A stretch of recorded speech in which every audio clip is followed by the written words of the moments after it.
The poor widow sheltered a strange, never imagining she was housing the true heir to the throne. Before we begin this beautiful period romance story, tell me in the comments where you're listening from. I love knowing where you're joining me from. The wind howled down the glen like a wounded beast, shaking the shutters of the small stone cottage where Margaret MacLeod tried to mend her son's torn cloak. The fire had gone low, and every few minutes she stirred it with a trembling hand, feeding it scraps of wood she'd gathered that afternoon. Ian, barely 6, slept by the hearth, his cheeks flushed from the cold. Outside, the highlands were buried under a storm of sleet and snow, and the valley had gone silent, too silent. Then came the knock. 3 heavy blows against the door, each louder than the last. Margaret froze, her heart racing. No one came this far up the valley at night. She looked at her sleeping son, then at the iron poker by the fire. Another knock, weaker this time. A man's voice called out, rough and strained, "Please, open, I beg you." She hesitated, then reached for the latch. The wind burst in as she opened the door, carrying snow and darkness with it. A man stumbled forward, soaked through, a torn cloak clinging to his shoulders. His face was pale, his eyes fever-bright. He fell to one knee. "Forgive me," he gasped.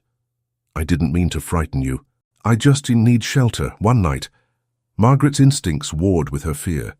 Every villager had heard tales of raiders, of deserters, of thieves roaming the hills, but there was something in his voice, an exhaustion too deep to fake. "Who are you?" she asked. "Thomas," he said after a pause. "Just Thomas." He tried to stand but nearly collapsed. Margaret stepped forward before she could think, catching his arm. The fabric of his coat was soaked, heavy with ice. Beneath it she felt the tremor of pain. "You're hurt," she said. "It's nothing. I'll sleep in your barn if you'll allow it." She shook her head. "You won't last the night in that barn. Come inside." Quietly, he looked at her in disbelief. "You'd trust a stranger?" "I trust that you're too weak to harm me," she replied, leading him toward the hearth. Thomas sank beside the fire, shivering as the warmth reached him. Margaret hung his cloak near the flames, poured him a cup of thin broth and watched as he drank slowly, his hands trembling. "Thank you," he murmured. "I thought I'd freeze out there." She didn't answer. She couldn't stop studying him. The clean line of his jaw, the dark hair matted with snow, the faint accent that didn't belong to these hills. His clothes, though torn, were fine. The boots alone were worth more than her month's income. Ian stirred and blinked sleepily. "Mama, who's that?" "A traveler," she said. "Go back to sleep." The boy looked at the man curiously, then lay down again. Thomas watched him, a softness in his expression that surprised her. "You live here alone?" he asked quietly. "With my son," she said. "My husband died at Culloden." He bowed his head. "Then you've known loss." Margaret felt a flicker of defensiveness. Everyone in this valley has. Silence fell again, broken only by the hiss of the fire and the wind outside. Thomas's eyes drifted shut, and within moments he was asleep. Margaret covered him with a blanket, unsure why she felt compelled to. When she finally sat down, exhaustion settled in. What kind of man wandered the moors in a storm like this? A fugitive? A soldier? A madman? She told herself she would let him rest until dawn and send him on his way. But sleep would not come. Hours later the storm eased. The cottage was dim and quiet. Margaret rose to check on her guest. He slept deeply, his chest rising and falling with steady rhythm. She bent to gather his wet cloak from the floor, and something heavy slipped from its folds. It clattered softly onto the stones. She froze. It was a small golden emblem, shaped like a lion rampant, the mark of Scotland's royal line. The edges were stained dark, as if with dried blood. Her pulse quickened. Only nobles carried such a symbol. What was it doing in the possession of a man half dead in the snow? Margaret knelt, staring at the emblem in the firelight. She thought of the rumours whispered at market, the talk of uprisings, of a royal heir lost after the last rebellion, of bounty hunters combing the highlands for a man who bore the mark of the crown. The thought chilled her more than the storm. She looked at Thomas again. His face, now peaceful in sleep, carried no trace of arrogance. But there was something, an old grief etched deep. He stirred suddenly, murmuring in his dream. "No more blood," he whispered. "No more crowns." Margaret stood abruptly, her chair scraping the floor. Ian shifted in his sleep, but didn't wake. She set the emblem on the table and wrapped it in a cloth. Tomorrow she'd decide what to do. Perhaps she'd confront him, demand the truth. Or perhaps she'd throw it into the river and forget. She didn't notice that he had woken. Thomas's eyes opened slowly, focusing on her in the half-light. "You're still awake," he said softly. "I couldn't sleep," she replied, turning away. "Storms kept me restless." He nodded, though something in her voice made his brow furrow. "You've been kind to me, Mrs. MacLeod. More than I deserve. I did what anyone would." "No," he said. Most would have closed the door. Margaret didn't answer. She added a log to the fire, watching the sparks rise. "Rest now. You'll need your strength to travel tomorrow." "Tomorrow," he echoed, his gaze unreadable. "Yes, if the snow allows it." When morning came, the world outside lay white and still. The storm had passed, leaving a silence so deep it felt sacred. Margaret dressed quietly, set water to boil and stepped outside to fetch more wood. The air stung her lungs. She looked across the valley and saw no tracks but her own. No sign of life, no sound. Only the weight of snow pressing against the world. When she returned, Thomas was awake, sitting by the fire. He had cleaned his wound, a shallow cut on his shoulder, and was trying to lace his torn coat. "You shouldn't be moving yet," she said. "I've rested too long," he replied. "I can't trouble you another day. You'd die out there, the passes are frozen." He smiled faintly. "I've faced worse." "Then you're a fool," she muttered. "Likely," he said, amused. The boy Ian appeared, rubbing his eyes. "Is the storm gone?" "For now," Margaret said, helping him with his boots. Thomas watched them quietly. When the child ran outside to play in the snow, he turned to her.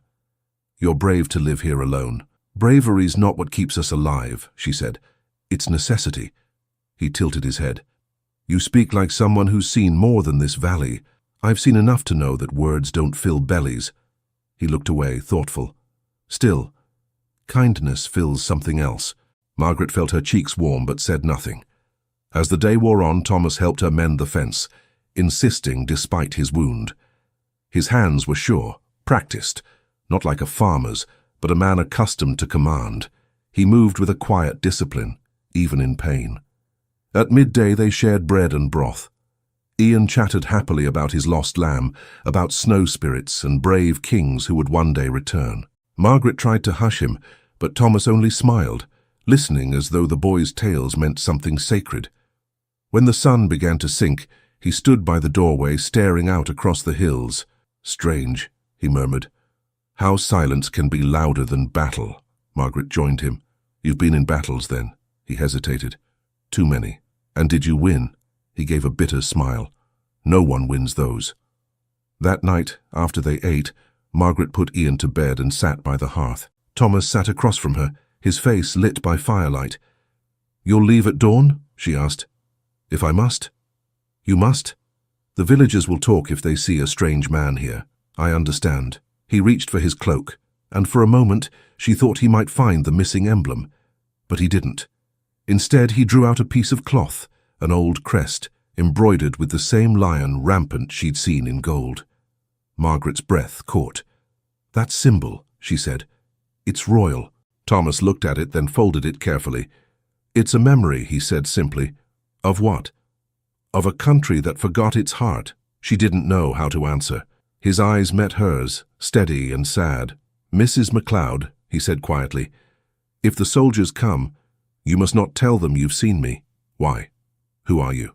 He held her gaze for a long moment. Then he said, "No one worth remembering." She wanted to believe him. She wanted to send him away and forget this night ever happened. But something deep inside told her that fate had crossed her path with his for a reason. When the fire burned low, she rose to fetch another log, and her hand brushed the bundle on the table, the one that hid the golden emblem. For a heartbeat, she thought of asking him about it. Then she saw how weary he looked, how fragile. She turned away. Outside, snow began to fall again, thin and silent. Margaret lay awake for hours, listening to the faint rhythm of his breathing.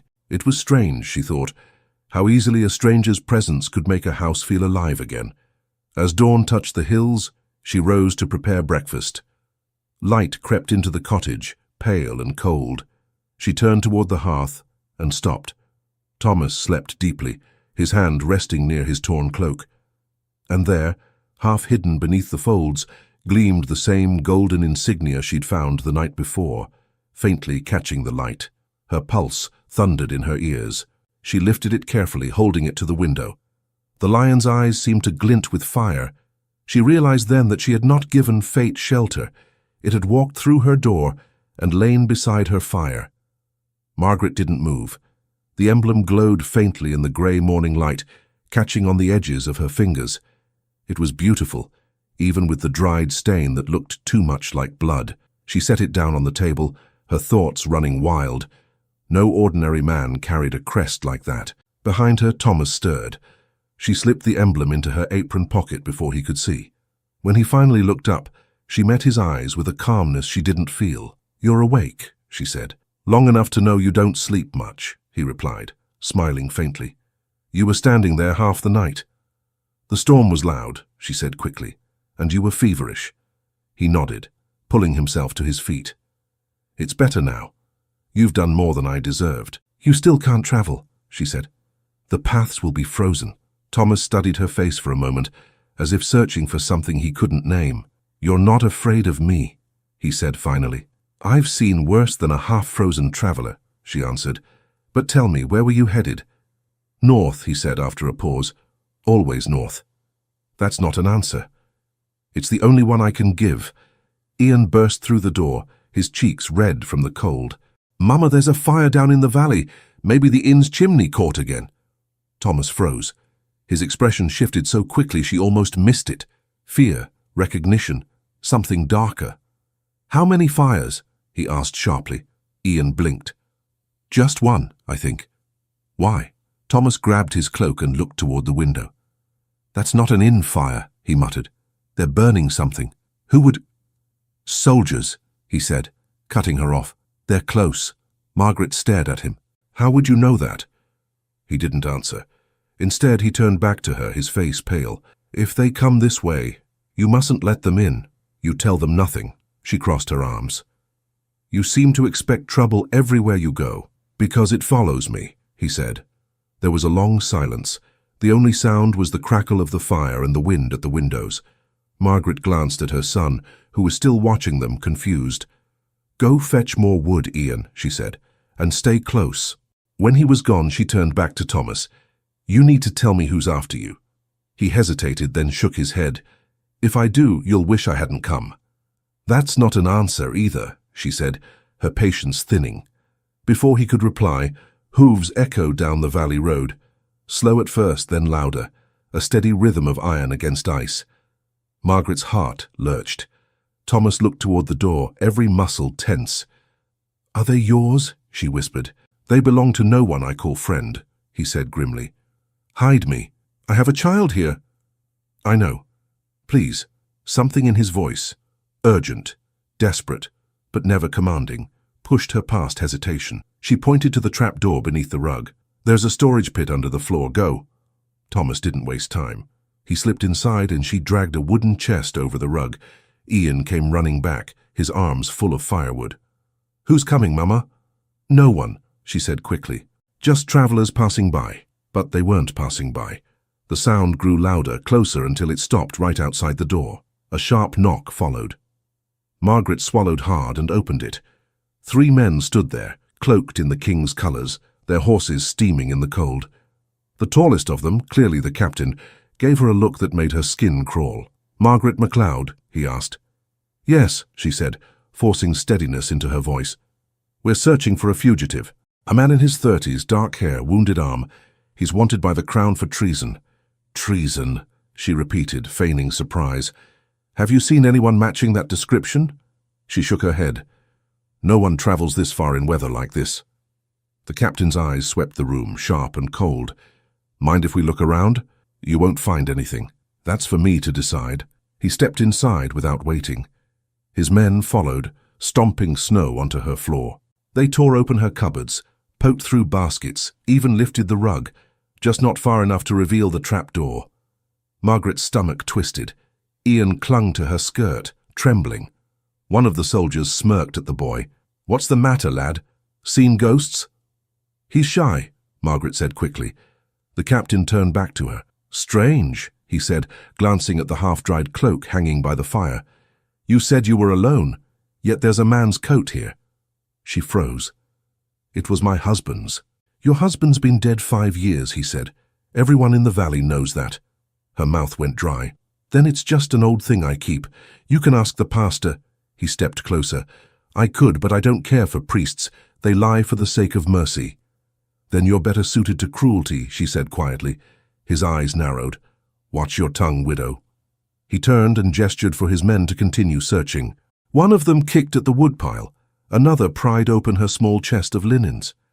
Margaret stood motionless, her hands clasped so tightly they ached.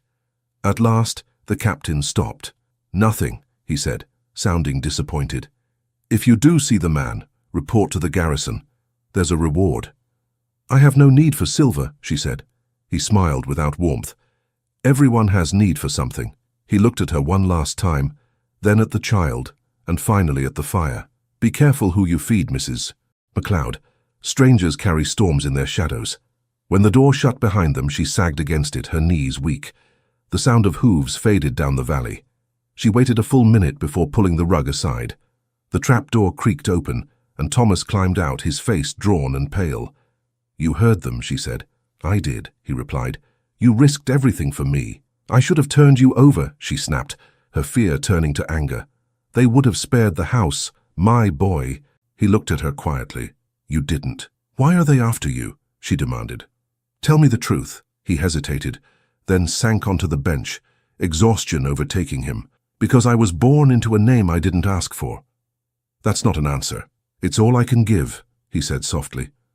Margaret stared at him, torn between fury and pity. Ian crept closer, looking up at Thomas with wide eyes. "Did you really do bad things?" he asked. Thomas's lips twitched. "Worse than eating the last loaf of bread?"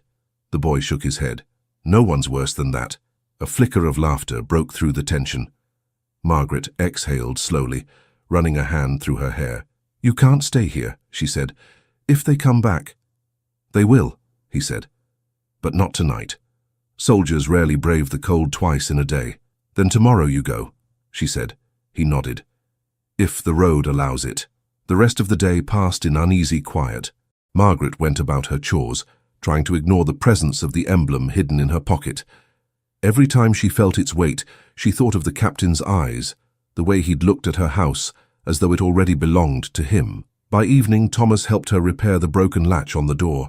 Ian watched, asking endless questions about swords and castles, which Thomas deflected with patient humor. For a brief hour, the fear in the room seemed to fade. When the boy went to bed, Margaret stood at the window, watching snow drift past the glass. "If you leave tomorrow," she said, "you'll die before you reach the next village." "Then I'll die free," he said. "You speak like a man who's already given up." He met her gaze. "And you speak like someone who hasn't learned how." She turned away. "Don't be poetic. It doesn't suit a fugitive, nor a widow," he said softly. She looked back at him, startled by the gentleness in his tone. For a moment, neither spoke. The fire crackled between them. Finally, she said, "If you ever want to repay me, tell me your real name." He shook his head slowly. "If I do that, you'll never look at me the same." She frowned. "And if I don't ask, then you might still believe I'm worth trusting."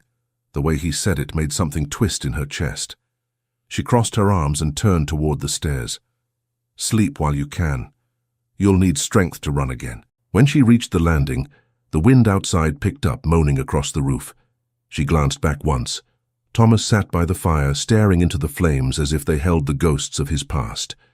She went to bed, but sleep was shallow and filled with restless dreams. In them she saw soldiers marching through the snow, a golden lion burning bright against the dark, and a man's face half hidden by smoke. At dawn, a knock came, not sharp, not violent, but urgent. Margaret sat up, her heart leaping. Thomas was already awake below. She could hear him move. She hurried down the stairs. "Stay out of sight," she whispered. He nodded and vanished behind the storeroom door. The knock came again, louder this time. She opened the door halfway and nearly dropped the latch. A villager stood there, breathless and pale. "Margaret," he gasped. They're searching again. The king's soldiers are combing the valley. They're questioning every home. Her hands went cold. Why? They say the fugitive's close. They'll be here by nightfall. She thanked him and closed the door. Thomas stepped out from the shadows. They've found my trail, he said quietly. Margaret stared at him, her heart pounding. Then tell me what I'm hiding under my roof. He looked at her for a long moment, the firelight flickering across his face. A man who once had everything, he said finally, and now has only a secret. Then it's killing both of us, she whispered. Thomas opened his mouth to answer, but the sudden sound of distant horns cut through the morning air. Margaret turned toward the window, her breath catching. Dark shapes moved through the fog below the ridge, their banners faint in the mist. The soldiers had reached the valley. The horns echoed across the valley, carried by the wind like a warning. Margaret stood frozen by the window, her breath fogging the glass. Below the ridge, she saw riders moving through the mist, dark figures cutting across the snow. Thomas stepped closer. They're coming faster than I thought. How many? Enough, he said. They'll search every house again. Margaret turned from the window. You can't stay here. There's nowhere else to go, he said quietly.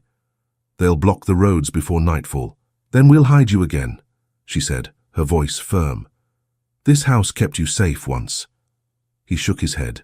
They'll tear it apart this time. Before she could argue, Ian came rushing down the stairs, clutching his wooden toy horse. Mama, what's happening? Are the soldiers back? She forced a smile. Nothing to fear, love. Go to the loft and stay there.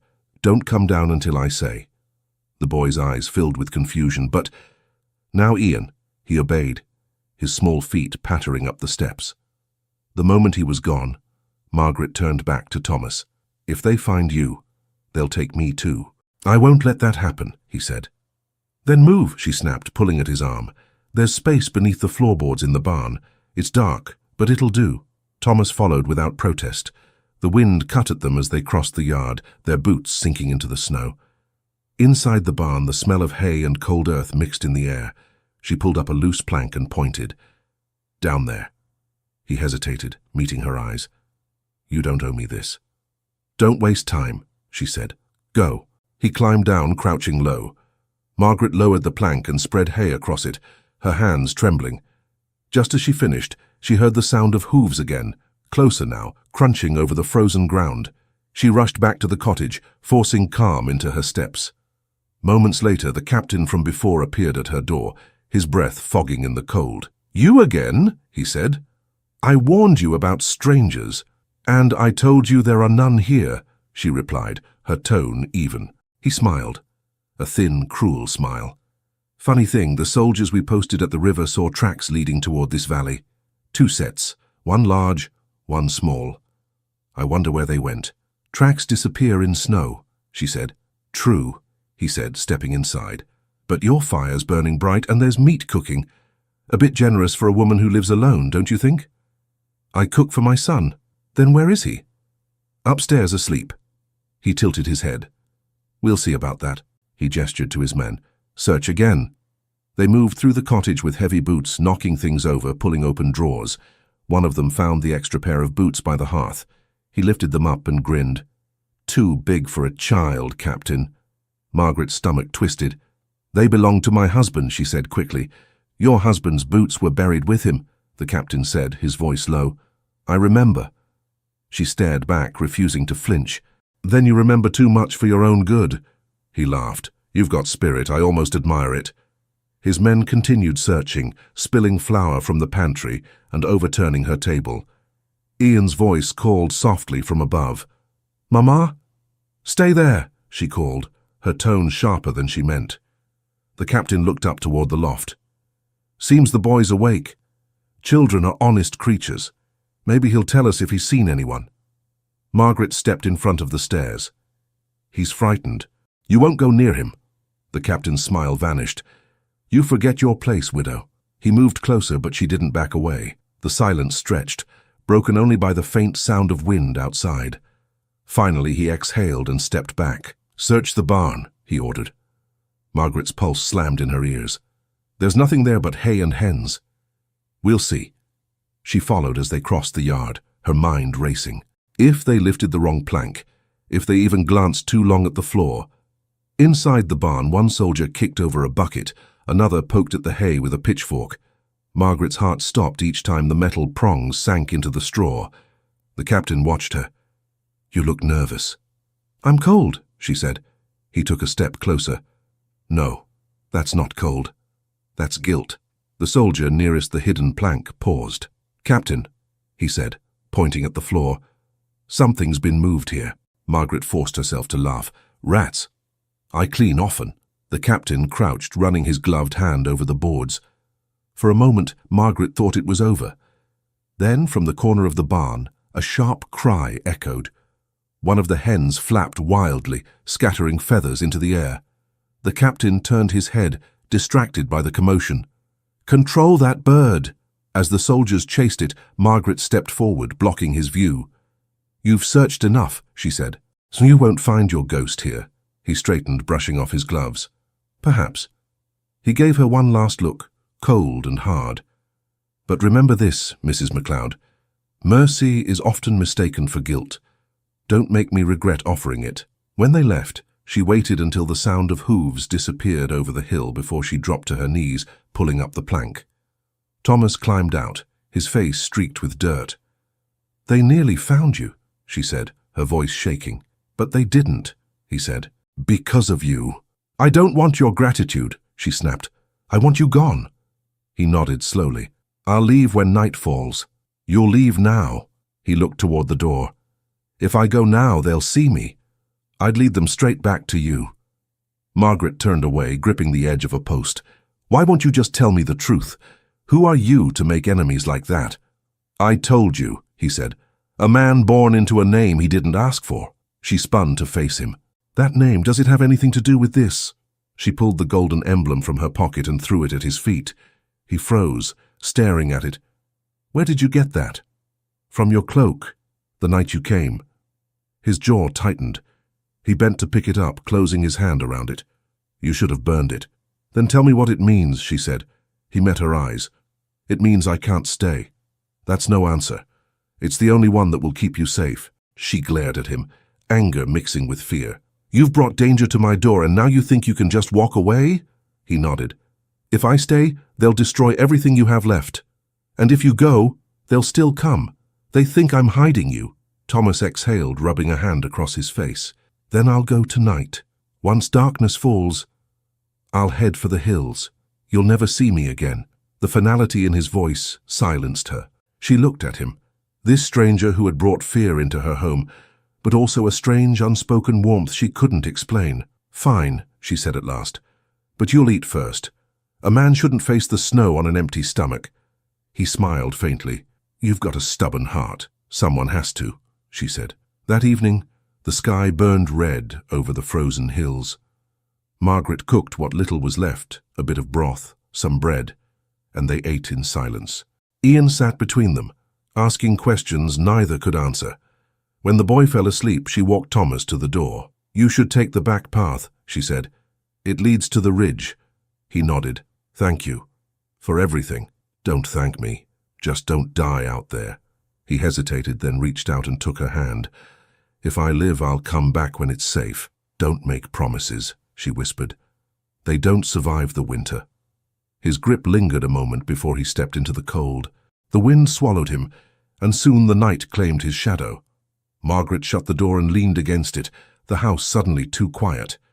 The flames flickered low, and she felt the weight of the empty room settle over her. Hours passed. She tended the fire, watched her son sleep, and tried not to think of the man walking alone through the snow. When dawn broke, she found the emblem on the table, the one he'd taken with him. It lay beside a folded scrap of cloth, a few words scrawled in a steady hand. "For your kindness." She pressed the emblem to her chest, unsure whether to curse or pray.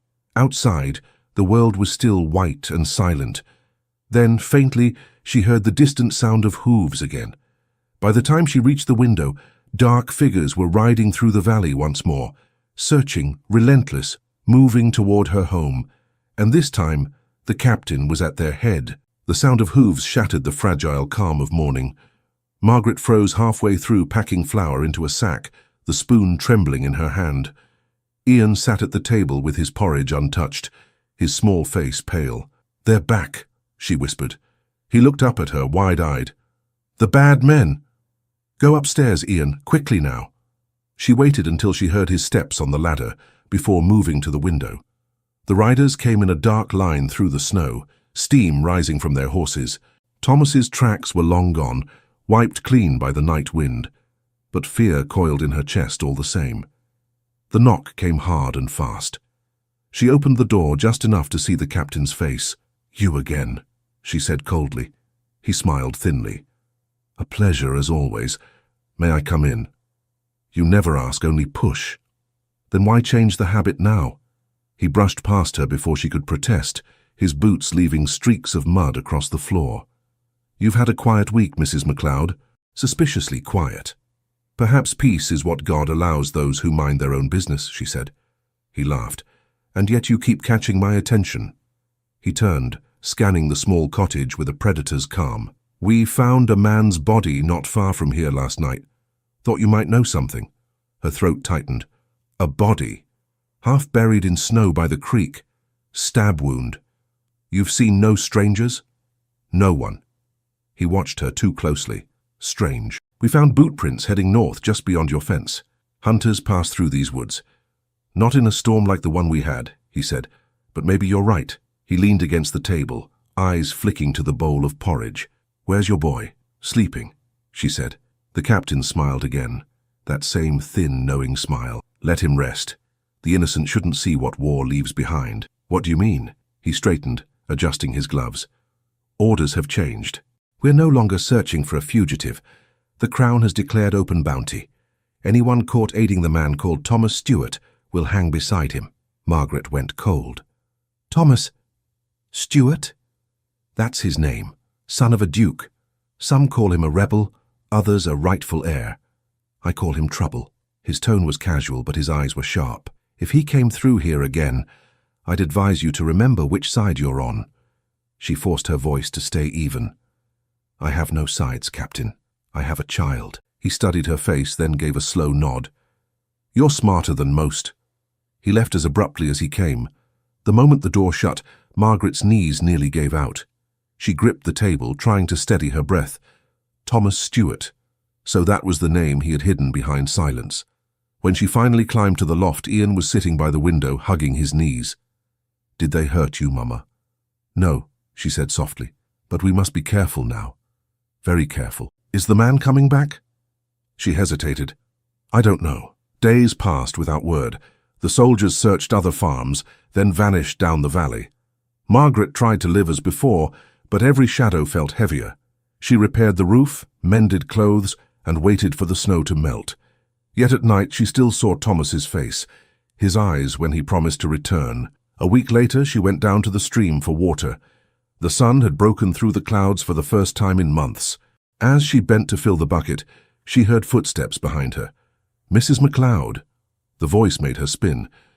Thomas stood at the edge of the trees, thinner, paler, but alive. "You shouldn't be here," she hissed.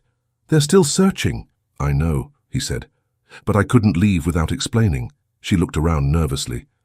"If they see you—" "They won't. I've watched the road. It's clear." He stepped closer. "Please, hear me out." She stared at him, torn between anger and relief. "You lied to me." "I hid the truth. That's the same thing." He sighed. "When you found me, I was already being hunted. Not for treason, but for a truth the Crown wants buried. My father, he was the Duke of Inverness, loyal to the old king. When he died, his enemies accused me of conspiring with rebels. I fled to save what was left of my family's honor. And now? Now I'm the last of that line. If they catch me, they'll make an example of me." Margaret stared at him, her anger dimming under the weight of his words. "You said you had no name, no past." He gave a sad smile. "I wanted to believe that too." She turned away, her hands shaking. "You shouldn't have come back. They'll kill you, and if they find you here, they'll kill us too." "I won't stay," he said. "I came to ask for something." "What?" "Forgiveness." Her eyes met his. "Forgiveness doesn't erase danger." "No," he said softly, but it gives me courage to face it." There was something in his voice that made her chest ache. He looked older now, worn by the road, but there was gentleness in his eyes, the kind that no crown or exile could destroy. "You should go north," she said quietly. "There are safe places beyond the locks. People loyal to your name. I can't hide forever." "Then what will you do?" "Return," he said simply. "Face the men who branded me traitor. That's suicide." "It's justice," he said, "and I can't ask you to believe in a coward." "You think I care about justice?" she snapped. "I care about staying alive. I care about my boy." He nodded. "That's why I'll leave tonight." The words struck her harder than she expected. "You're leaving again?" "I must." She stared at him for a long moment, then looked away. "Then at least eat first." He smiled faintly. "You and your food. Even now you think of others." "Someone has to," she said again, repeating the same words from the night he'd first left. That evening he helped her gather wood behind the cottage. They worked in silence until he said, "I never thanked you for saving me. You can thank me by not getting caught." He laughed softly. "You speak like a soldier. I speak like a woman tired of burying good men." They carried the wood inside. Ian peeked from behind the table, his eyes lighting up when he saw Thomas. "You came back. Only for a short while, lad," Thomas said, kneeling to meet his gaze. "You've grown taller." Ian grinned. "Mama says I'll be taller than the church steeple one day. Then I'll have to come back and see it for myself." Margaret looked away, her throat tight. The boy didn't understand that promises were fragile things in a world ruled by soldiers. When Ian finally went to bed, Thomas stood by the door, fastening his cloak. "When this ends," he said, "I'll come back for you both. I swear it." She folded her arms. "You've already given too many oaths. This one I'll keep." He opened the door and the cold wind rushed in.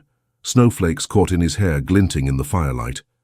"Thomas," she said suddenly, "if you die—" He turned. "Then remember me kindly." "Don't ask for kindness," she said, her voice breaking. "Ask for mercy." He smiled, then was gone. Margaret stood in the doorway long after his figure disappeared into the night. The next morning she woke to distant shouting. Smoke rose from the far ridge, black against the pale sky. She ran outside, her heart pounding. A neighbor was riding hard down the road, his horse lathered with sweat. "Margaret," he shouted, "the soldiers, they've found him, north of the creek. They're bringing his body to the village." Her vision swam. "His body?" The man nodded grimly. "The fugitive's dead. They'll hang the traitor's insignia on the gate as warning." She stood there, frozen in the snow. Ian tugged at her sleeve, his small voice trembling. "Mama, is the man coming back?" She looked down at him, unable to speak. The boy waited for an answer she couldn't give. That night, she sat alone by the fire, turning the golden emblem in her hands. It glowed faintly in the light, a cruel reminder of what mercy had cost her. She whispered his name once, barely a breath. Outside, the wind carried the sound of horses again, closer, urgent, breaking the silence of grief. Ian ran to her side. "Mama, someone's coming." She rose slowly, her heart twisting. Through the frost-covered window, a single rider appeared, struggling to stay upright. His horse stumbled to a stop before the cottage. Margaret's breath caught when she saw the face beneath the hood. Thomas was alive, barely conscious and bleeding into the snow. Margaret threw open the door before the horse had even stopped moving. The animal was trembling, its flanks slick with sweat, and Thomas was barely holding to the reins. His head drooped, his face pale and bloodless. "Thomas!" she cried. She reached up just in time to catch him as he slid from the saddle. His weight nearly pulled her down, but she managed to drag him inside, shouting for Ian. "Bring blankets, quickly!" The boy ran, tripping over the rug, and came back with an old quilt.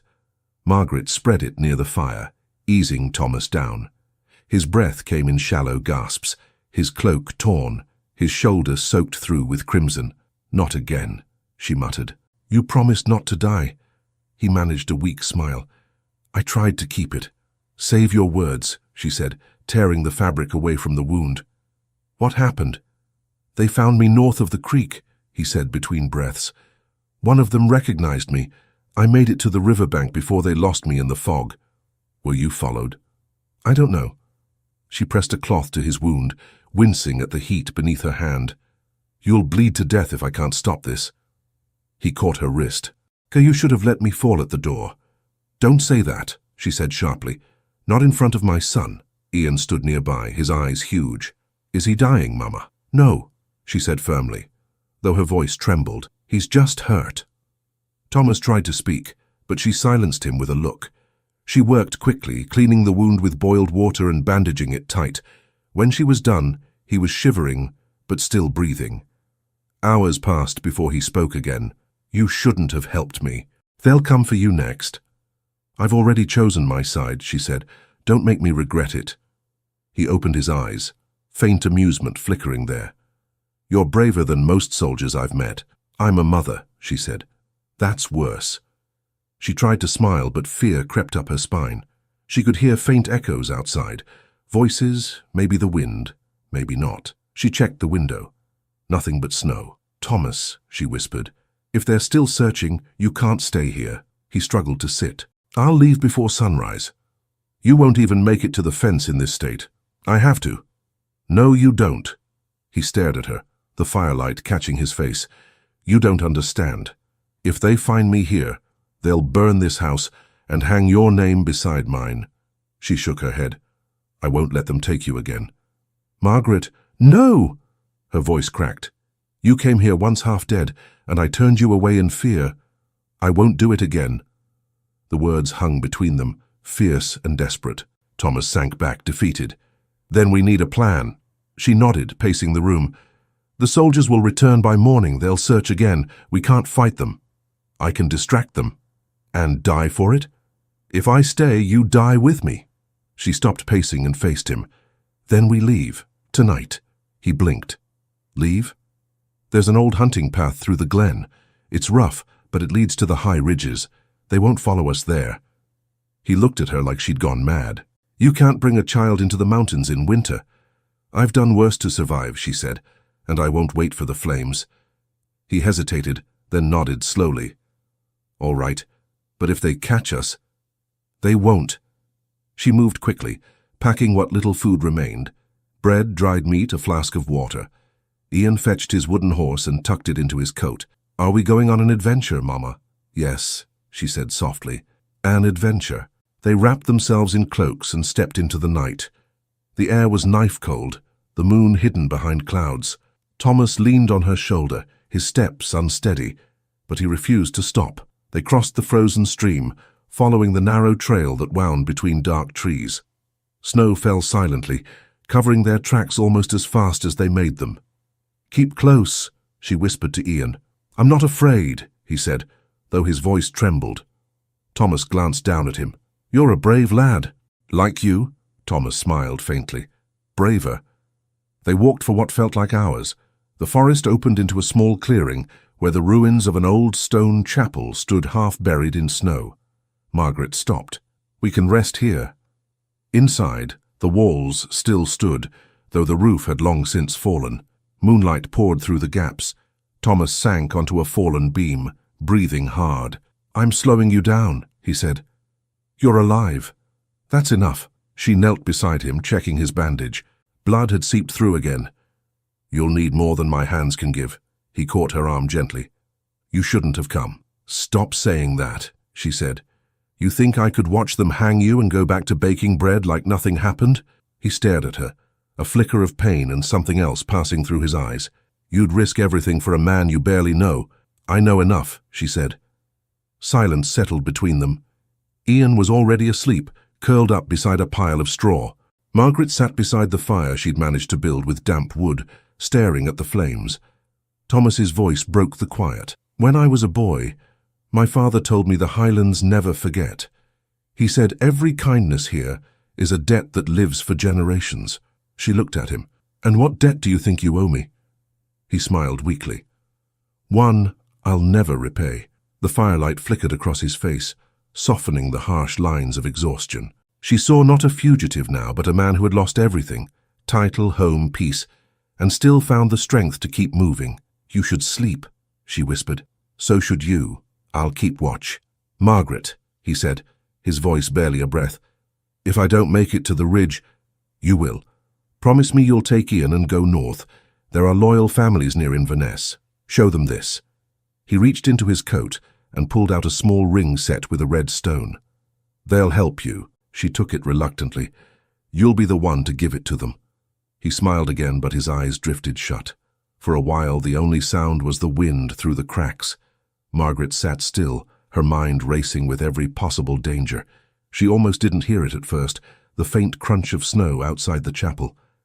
Her head snapped up. Another sound followed. Voices, muffled but close. She reached for Thomas's shoulder and shook him. "Wake up." He stirred, blinking. "What is it?" "Riders." His hand went instinctively to his side where a weapon would have hung, but he had none. "How many?" "I don't know, but they're near." He stood, swaying. "We can't run. They'll see us." "Then we hide." She grabbed Ian, wrapping him in her cloak, and pushed him toward the far wall where a collapsed section formed a shallow recess. Thomas crouched beside them, his breath harsh and uneven. The voices grew louder. Boots crunched on the snow just outside the chapel. "Tracks end here," someone said. "Search the ruins." Margaret held Ian close, pressing a hand over his mouth. Thomas reached for the dagger at his belt, a small blade, more ceremonial than useful. She caught his hand. "Don't," she mouthed. He hesitated, then nodded. Light flickered through the cracks as a soldier's torch swept the walls. The boots came closer, echoing against the stone. "Nothing here," another voice called. "Just rubble." "Check the far side," the captain's voice ordered. Margaret's heart pounded. The torchlight passed inches from their hiding place, then moved away. The men muttered among themselves. "There's a broken fence down the hill," one said. "Maybe they went that way." The footsteps faded slowly, then vanished altogether. Margaret didn't move until the wind filled the silence again. Then she exhaled shakily, her whole body trembling. Thomas looked at her, whispering, "You saved us again." "Not yet," she said. "They'll come back at dawn." He nodded, grim. "Then we leave before sunrise." She glanced at him, at the blood soaking through his sleeve, and felt the weight of their choices settle like the cold around them. Outside, the snow began to fall harder, erasing every trace of their footprints. When the first light touched the horizon, Margaret packed their things. Thomas stood at the doorway, his hand gripping the crumbling stone. "We'll reach the ridge by midday," he said. She looked up at him, exhaustion written across her face. "And after that?" He met her gaze. "After that, we see if the world will still have us." She took Ian's hand, ready to move. But before she could take a step, a faint metallic sound echoed from the trees, a sword being drawn, followed by the low murmur of men's voices closing in from both sides. The sound came again, steel against steel, faint but close. Thomas froze at the doorway, every muscle tightening. Margaret grabbed Ian's hand, pulling him back from the open light. "They've found us," she whispered. Thomas glanced toward the tree line. "They're circling. 3, maybe 4 riders." Her voice caught. "What do we do?" "We move fast and quiet." He reached for her arm. "There's a ravine behind the chapel. If we follow the stream, it'll hide our tracks. And if they see us, then we pray they're poor shots," he said grimly. She didn't argue. They slipped out the back of the ruins, the snow crunching under their boots. Thomas kept Ian between them, one hand gripping the boy's shoulder as they ran down the narrow slope. The sound of voices carried on the wind, growing sharper. "There, by the trees!" someone shouted. Margaret's breath caught. Thomas shoved her forward. "Run!" They plunged into the ravine, half sliding, half falling. Ian whimpered, clutching her skirt, but she didn't stop. The cold air burned her lungs. Thomas stumbled once, catching himself on a rock, blood darkening the snow behind him. When they reached the bottom, the stream twisted ahead, a narrow ribbon of frozen water glinting like glass. Thomas knelt, his breath ragged. "If we stay low, they'll lose sight of us." Margaret crouched beside him. "You can't keep running like this." He gave her a faint smile. "You haven't met Highland stubbornness yet." They moved along the frozen stream, the trees closing in above them. The shouts behind faded, replaced by the muffled thud of hooves. For a moment it seemed they might have escaped. Then came the whistle of an arrow, slicing through the air and striking a tree beside Margaret's head. She gasped. "They're shooting at us!" Thomas grabbed her arm. "Keep moving!" They reached a bend in the ravine where a fallen pine formed a natural bridge. Thomas stopped beneath it. "We'll climb up here. They'll think we followed the stream." Margaret hesitated. Ian can't climb that. I'll lift him, Thomas said. Go first. She scrambled up the trunk, gripping the rough bark. Snow fell from the branches with every move. Below, Thomas lifted Ian, pushing him toward her waiting hands. She pulled the boy up, just as another shout echoed through the ravine. Thomas climbed last, his wound bleeding freely now. He slipped once but caught himself. Margaret reached down and caught his wrist, her heart hammering. "Don't you dare fall now." He looked up, breathless. "I wasn't planning to." Once they reached the ridge above, they crouched behind a cluster of rocks. The soldiers rode below, their torches glowing dim through the mist. One stopped, pointing at the frozen stream. "Tracks end here, Captain." "They're close," the captain's voice growled. "Fan out!" Thomas pressed a finger to his lips. The three of them stayed silent as the riders spread apart, their torches flickering between the trees. After several minutes, the sound of hooves faded again. Thomas leaned back against the rocks, closing his eyes. Margaret turned to him. "You're bleeding too much." "It'll stop," he muttered. "It won't if you die first." She tore a strip from her cloak and pressed it to his shoulder. He winced, but didn't pull away. "You should have left me when you had the chance." "I don't abandon people," she said. "Not anymore." He opened his eyes and met hers. "You're not the one who needs saving anymore, are you?" She ignored the question. "We can rest a few minutes, then keep moving. If we reach the northern ridge, we can see the next valley." He nodded, though his hands trembled. "You're the one giving orders now." "I've had practice," she said. Ian tugged her sleeve. "Mama, I'm cold." She wrapped her arm around him. "Just a little longer, love. We'll find a place to build a fire soon." Thomas's gaze drifted toward the horizon. "There's an old shepherd's hut near the ridge. If it's still standing, we can reach it before dusk." They set off again, climbing through the thinning trees. The snow was softer here, deeper, and each step felt heavier. The world seemed to narrow to the crunch of boots, the rasp of breath, and the occasional crack of a distant branch. When they finally reached the ridge, Margaret saw it, a small hut, half collapsed but still standing. Smoke stains blackened its stones. She hurried ahead, pushing open the creaking door. Inside, the air smelled of dust and old wood. There was a hearth, cold and empty, and a few broken tools in the corner. Thomas sank onto the floor, his strength gone. She built a fire quickly, feeding it dry twigs and bits of bark. The flame caught, small but steady. Ian huddled close, his face lit orange by the glow. Thomas watched her quietly. "You move like someone who's done this 100 times. Living here teaches you to expect the worst," she said. He smiled faintly. "You don't seem afraid anymore." "Oh, I'm terrified," she said. "I just don't have time to show it." He laughed softly, then winced at the pain. "You should have been born a chieftain's daughter."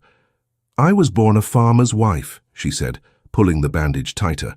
"And look how that turned out." The humor faded from his face. "What happened to him?" "My husband." She hesitated. "Culloden. He believed he was fighting for a better world. The world disagreed."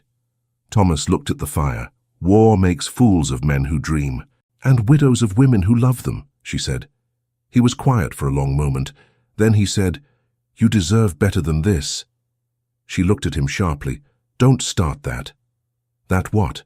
"The talk of what I deserve. I don't need pity." "It's not pity," he said. "It's truth. Truth doesn't fill a pot or warm a bed." "Sometimes it does," he said softly. Margaret felt her pulse quicken. She turned back to the fire. "Rest now.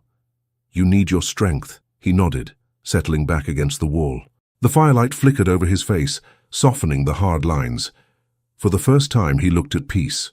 Hours passed. The wind outside grew stronger, rattling the shutters. Margaret kept watch by the fire while Ian slept curled in her lap.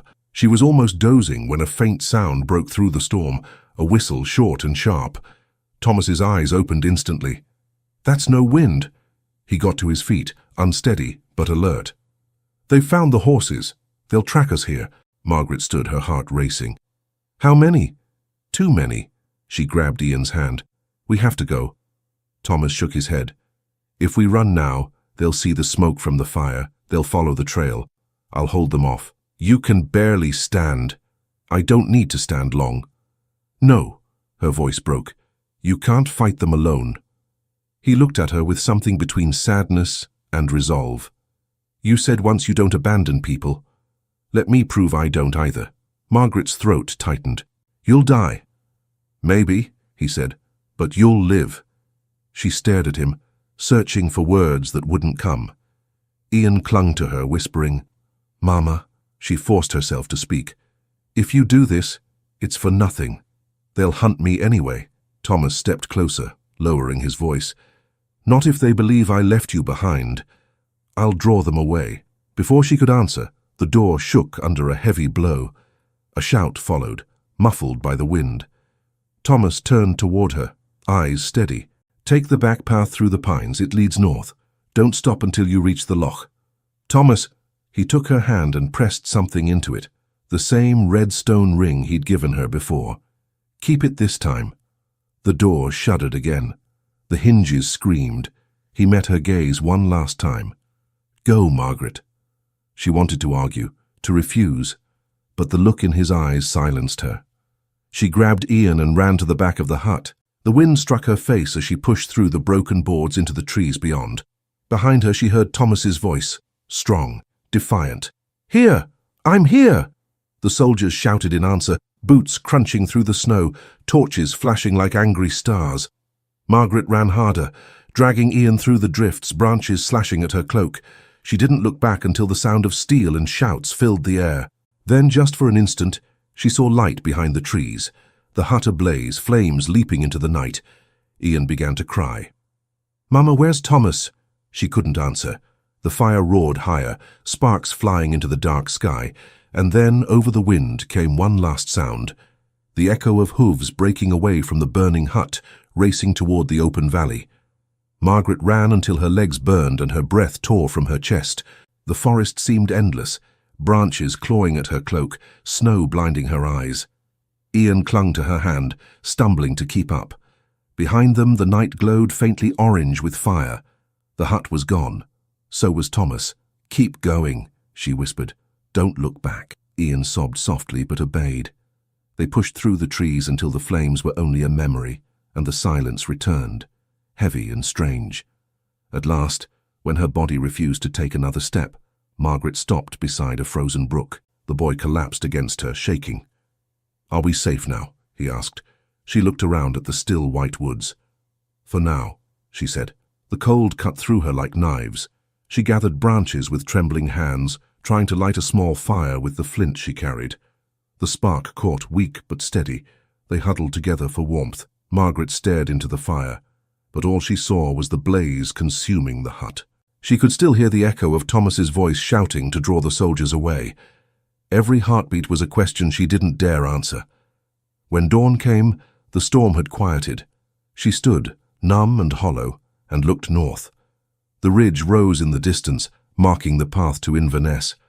The thought of going there alone made her stomach twist, but she remembered the ring in her pocket, the red stone catching faint light through her fingers.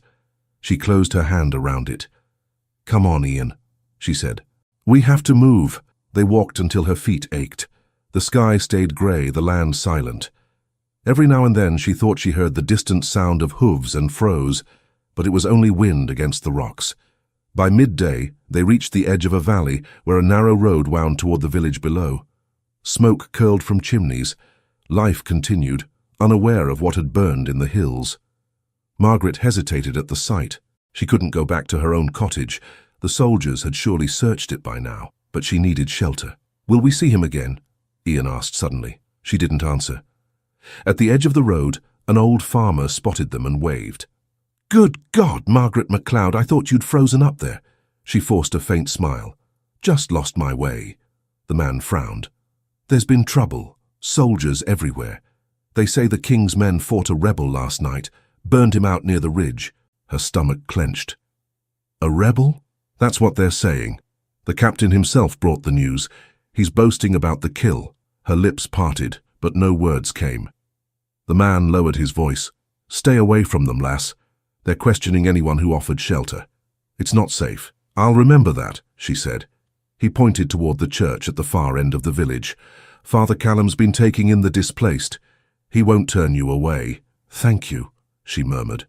Margaret led Ian down the road. The villagers glanced their way, whispering, but she kept her eyes forward. The church door was open, warm light spilling out. Inside, the priest looked up from a group of children huddled by the fire. "Margaret," he said gently, "you're safe, thank the Lord." She nodded, barely able to speak. "I need a place for the night." "Of course." He led them to a small corner near the hearth. "Rest here. I'll find you something hot to eat." She sat with Ian, who leaned against her shoulder, half asleep. The warmth made her dizzy. For a moment she closed her eyes. When she opened them again, Father Callum was sitting across from her, studying her face. "You've seen him, haven't you?" She stiffened. "Who?" "The man they're hunting." Her fingers tightened around the ring in her pocket. "I don't know what you mean." He lowered his voice. "You're a terrible liar, child. I've known you since you were a girl. You came from the hills the same night they say he was killed." She met his gaze. "Then you know I have nothing to confess." He sighed. "You're brave, Margaret. But bravery can turn to martyrdom if you're not careful. Keep your head low." "I intend to." He nodded slowly, then stood. "There's talk that the crown means to restore the lands of Inverness. That's why they were hunting him. If what people whisper is true, he wasn't a rebel at all." Her heart stopped. "What do you mean?" "Some claim he was the Duke's rightful son, exiled to keep him from claiming the throne. If that's true, his death may not end the matter." Margaret's throat went dry. "He's not dead." The priest looked at her sharply. "Margaret, I know he's not," she said, her voice fierce and low. "He can't be." Father Callum didn't argue, only crossed himself and murmured, "Then pray you're right." That night, she couldn't sleep. Every sound outside made her flinch. Ian slept beside her, his small hand curled around hers. She stared at the church window where moonlight painted a pale square on the floor. Near dawn, footsteps sounded at the door. The hinges creaked. Margaret sat up, ready to flee, but it was only Father Callum carrying a letter. "A rider came just before sunrise," he whispered. "Said this was for you." "For me?" He nodded. He was cloaked, spoke little. Left as soon as he handed it over. She took the folded parchment. Her fingers shook as she broke the seal. Inside was a single line written in a hand she knew too well. "The lion still stands. Wait for the messenger." Her breath caught. "Bad news?" the priest asked. "No," she said softly. "Hope." For the first time in days, she felt warmth that didn't come from the fire. By afternoon, soldiers arrived in the village. Margaret stayed in the church, her hood pulled low. The captain entered, his boots echoing against the stone. His eyes swept the room, sharp and calculating. "Father," he said, "we're looking for a woman and child who fled the glen last night. A widow. MacLeod." The priest's expression didn't change. "There are many MacLeods. This one's been keeping company with a traitor." "I shelter those in need, Captain. I don't check their politics first." The captain's mouth twisted. "If she's here, you'll hand her over." "She's not."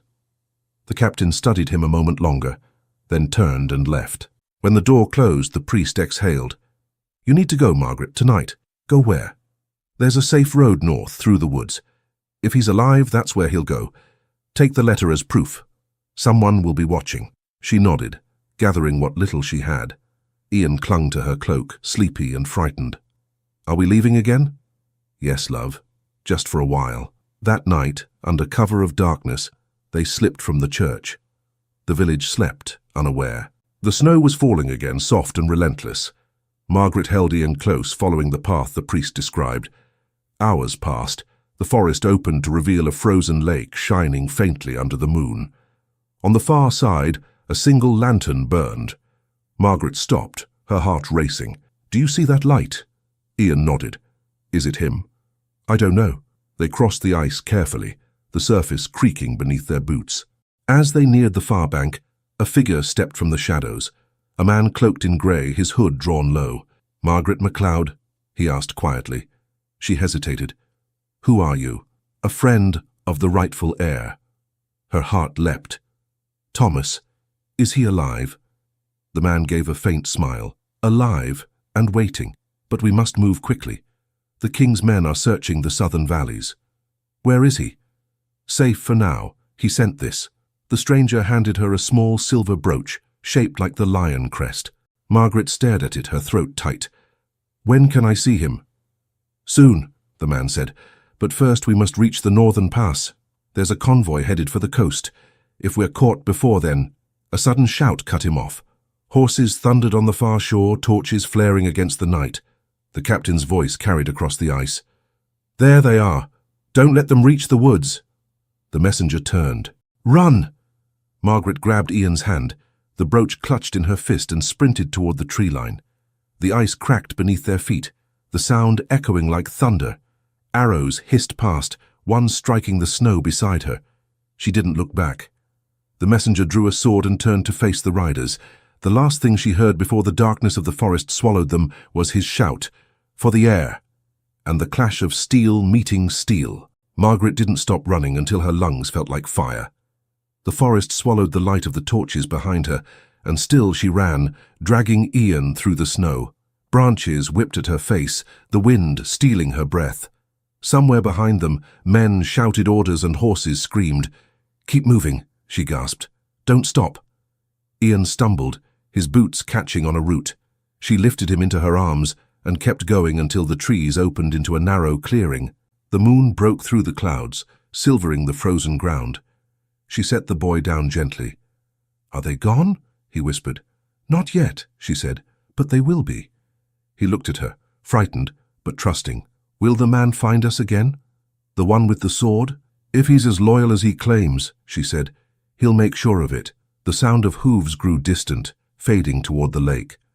Margaret listened, waiting until silence returned. Then she crouched beside Ian. "We'll go north until we find a road. Stay close." They moved through the forest for hours, following faint animal paths. The snow lightened as the sky began to turn pale grey. Just as the first light of morning crept through the trees, Margaret spotted smoke in the distance, thin, curling, human. She hesitated. It could be soldiers. It could also be the only fire for miles. Ian tugged her cloak. "Mama, I'm hungry." She brushed his cheek. "We'll find food soon." They approached cautiously, crouching behind a line of rocks. In a small clearing stood a cottage, simple but cared for. A woman was chopping wood by the door, her breath forming clouds in the air. She looked no older than Margaret. Margaret stepped forward. "Good morning," she called softly. The woman turned, startled. Her eyes widened. "God above, you're half frozen. Come inside." Margaret hesitated. "We don't want to bring trouble." "Nonsense. Trouble finds us all. Come." Inside, the warmth nearly made Margaret weep. The woman led them to the fire where a pot simmered. "I'm Elspeth," she said, ladling broth into a bowl. "You're travellers, I take it?" "Something like that," Margaret replied. Elspeth handed her the bowl. "Eat first, explain later." Margaret watched Ian devour the soup, grateful for the brief peace, but she couldn't ignore the ache of fear in her chest.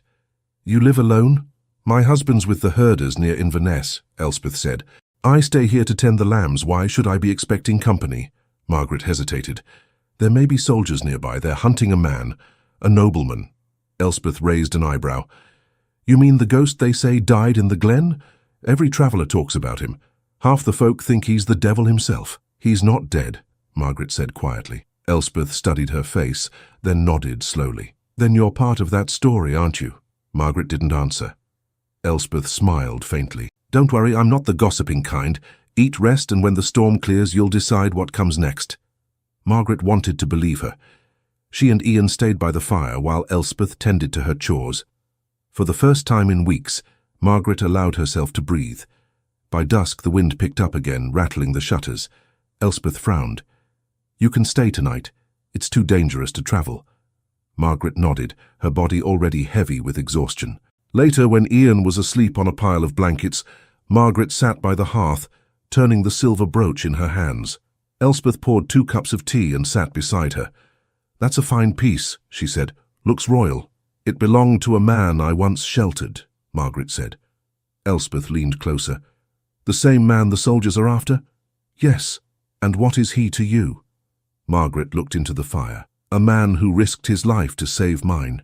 Elspeth studied her for a long moment. "Then he must mean something." "He means more than I should admit," Margaret said softly. Before Elspeth could reply, a knock came at the door, sharp, deliberate, too calm to be friendly. Elspeth froze. "That's no neighbour." Margaret grabbed Ian's hand and pulled him behind her. Elspeth opened the door just enough to see who stood outside. A man in a dark cloak bowed his head. "Peace, mistress. I bring word for Margaret MacLeod." Margaret's heart jumped. "Who are you?" He looked up. His face was lean, weathered, but kind. "A messenger from the north, Thomas Stewart, lives," Elspeth gasped. Margaret stepped forward. "Where is he?" "Safe. The soldiers believe him dead. He's gathered allies in Inverness. He sent me to fetch you." Margaret clutched the brooch to her chest. "He's alive," she whispered. The messenger nodded. "He said you would doubt it. I carry proof." He reached into his coat and pulled out the red stone ring Thomas had given her. She took it, her hands trembling. "Then he truly lives." "He waits for you at the citadel," the messenger said. "But you must leave at once. The captain's patrols ride this way." Elspeth grabbed her shawl. "You'll need supplies." "I'll pack what I can." Margaret turned to Ian. "We're going to see Thomas." The boy smiled sleepily. "I knew he wasn't dead." Within minutes, they were ready. The messenger led them into the night, the storm swirling around them. Elspeth waved from the doorway. "God guide you." They followed the narrow trail through the snow, the wind howling across the hills. The messenger walked ahead, his lantern swinging. "The road to Inverness is watched," he said. "We'll take the old pass. Few dare use it now." They travelled for hours, stopping only when the wind became too fierce to see. Under a cluster of pines, the messenger built a small fire. "Rest here," he said. "We'll reach the city by tomorrow evening." Margaret looked up through the branches at the faint glow of stars. Will he truly be safe there?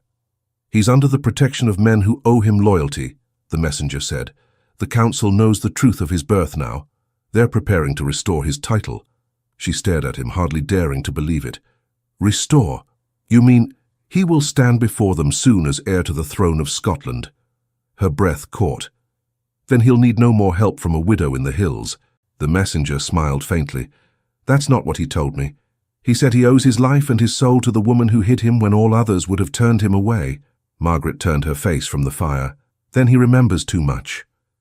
Ian, half asleep, mumbled, "Will he be king?" The messenger chuckled. "Perhaps one day, little one." They travelled again at dawn.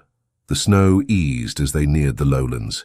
Roads widened and faint signs of life appeared, smoke from farms, distant bells, and the hum of the river thawing beneath the ice. By evening, the walls of Inverness rose before them, tall and grey against the fading sky. The messenger led them through the northern gate, exchanging quiet words with the guards. Margaret's heart pounded as they crossed the bridge. She hadn't seen such a place since her youth, the noise, the horses, the smell of bread and fire. It felt like another world. They stopped before a great stone hall. The messenger turned to her. "He's inside." Her throat tightened. "And what am I to say?" "Whatever you've kept in your heart," he said. He pushed open the door. Warmth and light poured out. At the far end of the hall, Thomas stood by the fire, dressed not as a fugitive but as a nobleman restored. His wounds were healed, his bearing straight. When he saw her, the calm in his eyes broke. "Margaret." She couldn't speak. He crossed the room in 3 strides, taking her hands in his. "You came. You're alive," she breathed. "Because of you," he said. "Because you believed when the world called me dead." She shook her head, tears stinging her eyes. "I thought I'd lost you." "You never did," he said softly. "Every step I took, I carried your courage with me." Ian tugged her sleeve. "Mama, he looks like a king." Thomas knelt before the boy, smiling. "I'm not one yet, but perhaps your mother will teach me how to deserve such faith." Margaret tried to laugh through her tears. "You're too grand for flattery now." He rose, still holding her hand. "There's no title high enough to make me forget what you gave me. A home, a reason to live. You saved more than a man, Margaret. You saved the heart of a kingdom." She looked at him, unsure if the world around her was real. "What will happen now? The council meets tomorrow. They've called me heir, but I will not take a throne built on fear. I'll rebuild it on mercy, yours." The firelight glowed between them. She saw in his eyes the same man who had once knocked on her door in the storm, half dead and desperate, now whole again, but no less human. He stepped closer, lowering his voice so only she could hear. "I told them I wouldn't begin my reign until I had one promise kept." "What promise?" He smiled faintly. That you'd let me find you. Before she could reply, the doors at the far end of the hall burst open. A guard ran in, breathless. "My lord, the Royal Council demands your presence at once. They're waiting for your declaration of succession." Thomas stood still, his hand still holding Margaret's. The guard's words hung in the air like cold steel. Around them the murmurs of courtiers rose, the flicker of torchlight throwing long shadows across the stone floor. He glanced at her, the warmth in his eyes dimming under the weight of duty. "They won't wait," he said quietly. Margaret drew a breath. "Then go. They've waited years for you to claim what's yours." "What's mine?" He looked down at their joined hands. "I'm not sure anymore. You were born for this, Thomas. Don't let my presence make you forget it." He smiled faintly, though the sadness in it betrayed him. "If you knew what they expect of me, you wouldn't say that. I don't care what they expect. You'll face them the way you faced everything else, with truth." He let her go reluctantly, his fingers lingering on hers. "Wait for me here." Margaret nodded, her chest tight as she watched him follow the guard down the long corridor toward the council chamber. The great doors closed behind him, and she was left alone with the crackle of the fire and the low hum of whispers from curious attendants who eyed her with barely concealed judgment. Ian climbed onto the bench beside her, swinging his legs. "Mama, are we staying here forever?" She smiled faintly. "Just until they decide what will happen." He frowned. "He's the king now, isn't he?" "Almost," she said softly. "But crowns are heavier than they look." An older servant approached her timidly. "Lady MacLeod?" "I'm no lady," Margaret replied. The woman smiled. "You will be, if the rumors are true." Margaret shook her head. "Rumors are wind. They change with the weather." The woman hesitated, then set a cup of warm wine in front of her. "He speaks highly of you, my lady. He told the council that without your kindness, there'd be no heir to the throne at all." Margaret looked down at the steaming cup, unsure how to answer. "Kindness isn't currency in palaces," she murmured, but she thanked the woman anyway. The hall grew quieter as night deepened. Hours passed before the doors opened again. Thomas emerged, the councillors behind him, men in heavy cloaks, their faces carved from years of politics. Margaret rose. One of the councillors, an older man with a stern mouth, stepped forward. "Mrs. MacLeod, His Grace has informed us of your assistance during his exile." She inclined her head. "I did only what anyone would do." The man's lips thinned. "Few would have risked the gallows for a stranger." "You have our gratitude." Her eyes flicked to Thomas. He stood silent, his jaw tight. Gratitude sounded too much like dismissal. Another councillor spoke. "His Grace has sworn to rebuild the crown's honour, but alliances must be restored. A marriage has been proposed with Lady Isabel of Perth, an arrangement that will strengthen the realm." The words hit Margaret like a blow. She looked at Thomas. He didn't move, but his eyes betrayed him. Pain, regret, conflict. The first councillor continued. "You understand, of course, that the future of Scotland requires stability above sentiment." Margaret forced her voice to remain steady. "I understand." Ian looked up at her. "Mama?" She rested a hand on his shoulder. "It's all right, love." Thomas finally spoke. "You speak as though the crown owns my heart as well as my name." "It owns both, Your Grace," the older man replied. "And Scotland owns you." Thomas's gaze shifted back to Margaret. "Then I suppose I'm already divided." The councillors exchanged uneasy looks. One bowed stiffly. "The people await your word tomorrow." "May wisdom guide you, my lord." They left the hall, their cloaks sweeping the floor. Silence settled again. Margaret stood motionless until the last echo of their footsteps faded. Thomas turned to her. "I didn't know they would say that. I swear it. I believe you," she said quietly. "But you don't owe me explanations." He stepped closer. "You think I'll marry that woman?" "I think you'll do what your people need." "And what of what I need?" "You're not allowed to think of that now." He gave a hollow laugh. "So that's it. The crown wins." "The crown didn't ask you to come to my door that night," she said. "You made that choice. You made this one too." He stared at her, breathing hard, torn between anger and something deeper. "If I lose you for this, Margaret—" "You won't lose me," she said softly. "You'll just carry me somewhere you can't see me." She reached up, touching his cheek. "You said you wanted to build a kingdom on mercy. Prove it, even if that mercy costs your happiness."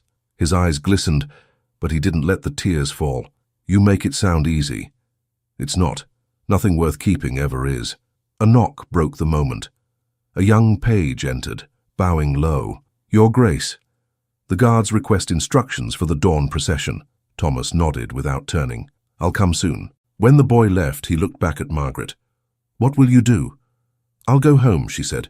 There's work to be done. A field doesn't plough itself. You can't mean to return to that valley. It's ashes now.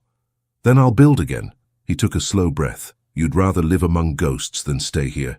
I already live among ghosts, she said. Ian tugged her hand. Mama, can we go now? She nodded. Yes, love. Say good night to our friend. Thomas knelt to Ian's level. You'll take care of her for me, won't you? Ian nodded solemnly. I already do.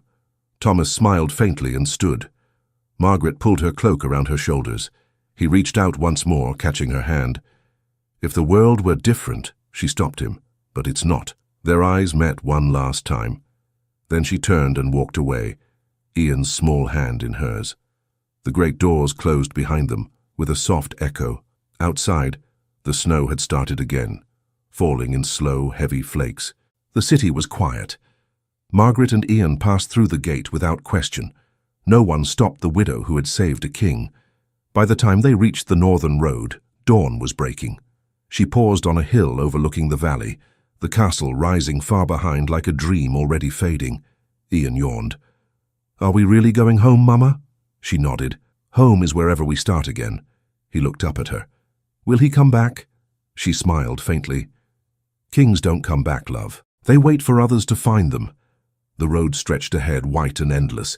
She adjusted her cloak and kept walking. Days passed. The snow began to melt, and the first signs of spring touched the hills. Margaret rebuilt the cottage with the help of her neighbours. She worked until her hands bled, grateful for the exhaustion that left no room for thought. The people whispered about her, the woman who had saved the lost heir, the widow who had turned down a crown. She ignored them all. One evening, Father Callum rode up the path. I heard you were back, he said, dismounting. I didn't believe it until I saw it. Believe what you see, she said, handing him a cup of broth. He drank in silence, studying her. The new king announced his coronation this morning. They say he spoke of mercy, of rebuilding the highlands, of the people who carried him when he was nothing. He spoke of you. Margaret froze. Of me? Aye. Said a woman once gave him shelter when the world shut its doors. Said he learned more of kingship in her cottage than he ever did in a palace. Her throat tightened. Then he kept his promise. Father Callum nodded. He also sent this. He reached into his cloak and produced a small sealed letter. Delivered by a royal courier, I was told to give it to you personally. Margaret took it, her hands trembling. She opened it slowly. Inside the words were simple. The crown may claim my name, but you will always hold my heart. When peace comes, I will return to the only home I ever found. She folded the letter carefully, pressing it to her chest. Father Callum smiled. Seems even kings can't outrun their hearts. Margaret glanced toward the fading sunset. He has his kingdom now. That's enough, the priest nodded. Maybe. But something tells me his story isn't finished. She looked down at Ian, who was chasing a lamb near the fence, his laughter echoing across the field. Neither is mine. For the first time in months, she felt no fear. The valley was quiet again, the world settling into peace. The wind carried only the scent of earth and new life, and far off, beyond the hills, a single rider paused at the crest of the road, watching the smoke from her chimney rise into the pale evening sky.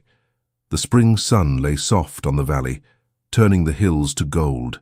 Margaret stood outside her cottage, her hands deep in the earth, planting the first shoots of barley. Ian played near the fence, chasing a lamb with a stick for a sword. It had been nearly 3 months since the letter came, and though she told herself not to hope, every time the wind shifted down the valley she still looked up. The sound came before she saw it, the distant rhythm of hooves, steady and sure. Margaret froze, her heart leaping. Ian heard it too and turned toward the road, his eyes wide. "Mama," he said, "there's a rider." She wiped her hands on her apron, shading her eyes against the light. A single figure appeared at the crest of the hill, the sun flashing off his cloak clasp, a lion's head gleaming red and gold. Her breath caught. He rode down slowly, the horse's hooves soft on the grass.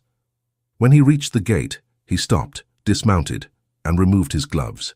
He looked just as she remembered, perhaps thinner, perhaps wiser, but the same calm eyes that had once pleaded for shelter on a stormy night. Thomas smiled faintly. "I thought I'd find you here." Margaret's voice trembled. "You shouldn't have come." "I gave my word," he said.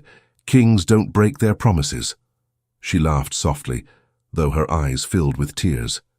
"You shouldn't say that word here. It doesn't belong in this valley." "Then neither do I," he said, stepping closer. "But I came anyway." She studied him, taking in the fine clothes that still couldn't hide the man beneath. "Your council will be looking for you." "They think I'm visiting the northern garrisons," he said. "Let them." Ian ran forward before she could stop him. "You came back," he shouted. Thomas lifted him easily, spinning him once before setting him down again. "I told you I would." "Are you a king now?" Ian asked. Thomas knelt, so their eyes met. "Something like that. But kings are only as good as the people who keep them honest." The boy grinned. "Mama does that all the time." Thomas laughed and looked up at her. "So she does." Margaret shook her head, fighting the smile tugging at her lips. "You risked your crown for this visit." "I risked nothing," he said quietly. "Everything worth having is here." He reached into his coat and pulled out a folded document sealed with red wax. "The council insisted I sign it before I left. It grants your family title to this land, yours and your sons. No tax, no feudal claim, it belongs to you forever." She stared at it, stunned.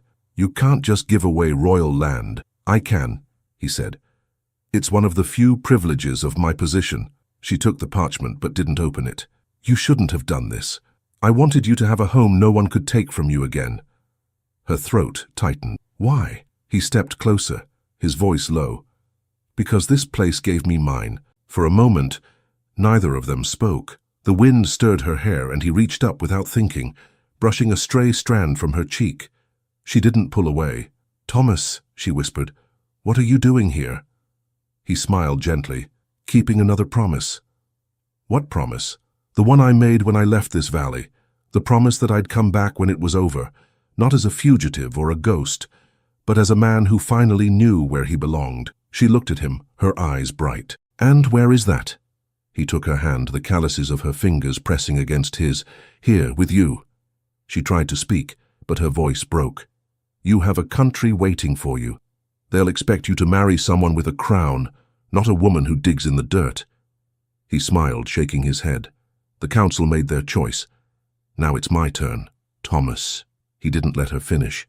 "I'm tired of being what others demand. I've spent years fighting for a throne I never wanted, running from titles I didn't choose. But when I was here, with you, with Ian, I learned what it means to live. That's the only crown I care for now." She blinked back tears. "You don't know what you're saying." "Oh, I do." His voice softened. "Margaret MacLeod, I would trade every banner, every title, and every stone of that cold castle to spend my life beside you. You gave me shelter when I had nothing. Now I offer you the same. My name, my life, whatever I am." Her heart pounded. "You're asking me to be your queen." He shook his head. "No. I'm asking you to be my wife. The queen can wait." She stared at him, torn between disbelief and joy. "You can't mean it." "I do," he said simply. "Not as a command, not as a king, but as the man you once pulled out of the snow." For a long moment, all she could do was stare at him. Then she laughed through her tears. "You're impossible." "So are you," he said, smiling. Ian looked between them, confused. "Mama, is he staying?" Margaret looked down at her son, then back at Thomas. "I think he means to." Thomas nodded. "If you'll have me." She shook her head, half in wonder, half in surrender. "I must be mad." "Then we'll be mad together," he said. She hesitated only a heartbeat longer before she stepped forward, closing the distance between them. He reached for her hand again, and she let him. "You're sure?" she whispered. He smiled. "I've never been more certain of anything in my life." The air seemed to still around them. She took a breath that trembled and said, "Then yes." Thomas's expression broke into the kind of smile she'd never seen on him before, unguarded, full of relief. "Then I'm home." He leaned forward and kissed her forehead, then her lips, slow and tender, the kind of kiss that said everything words could not. She felt warmth flood through her, And for the first time since the war had taken her husband, she didn't feel alone. When they finally pulled apart, Ian was grinning. "Does this mean we're a family now?" Thomas laughed softly. "If your mother allows it." Margaret knelt beside Ian. "It means we're not alone anymore." The boy threw his arms around both of them. "Good. I like him." Thomas chuckled, wrapping an arm around them both. "Then I suppose I've passed the hardest test." They stood like that for a long while, the wind stirring the grass around them. The valley stretched wide and green, alive again. Later, when the sun dipped behind the hills, Margaret brought Thomas into the cottage. Nothing had changed. The stone walls, the wooden table, the faint scent of peat smoke. He smiled as he looked around. "It's exactly as I remember." "You sound disappointed," she teased. "Not disappointed," he said. "Grateful." She lit the lamp, its soft glow filling the room. "You can stay until the road's clear," she said. "The mountain passes are still dangerous." He smiled. "I think I'll stay a bit longer than that." They ate together, simple bread and soup, laughing when Ian told stories about the goats and the stubborn hens. Thomas listened with the patience of a man who'd fought wars and finally found something worth the peace. When Ian finally drifted off to sleep, Margaret stood by the fire, staring into the flames. Thomas came to her side. "Tell me something," she said quietly. "What will they say back in the city when they find their king gone?" "They'll understand soon enough," he said. "A kingdom can wait, but a heart that's found home shouldn't." She smiled faintly. "You speak like a poet now." He took her hands. "No, just a man who finally stopped running." They stood in silence, the firelight flickering between them. Outside, the night was calm, the world at rest. After a moment, he reached into his pocket and pulled out a small silver ring, simple, unadorned, its metal warm from his touch. "I had this made before I left the city," he said. "I didn't tell anyone why." She looked at it, her breath catching. "Thomas." He took her hand and slipped the ring onto her finger. "No court, no crown, no vows before witnesses. Just this promise. That wherever you are, I am too." Her eyes shone. "And if the world changes again," he smiled, "then we'll change with it." She pressed her forehead against his. "You're certain this is what you want?" He laughed softly.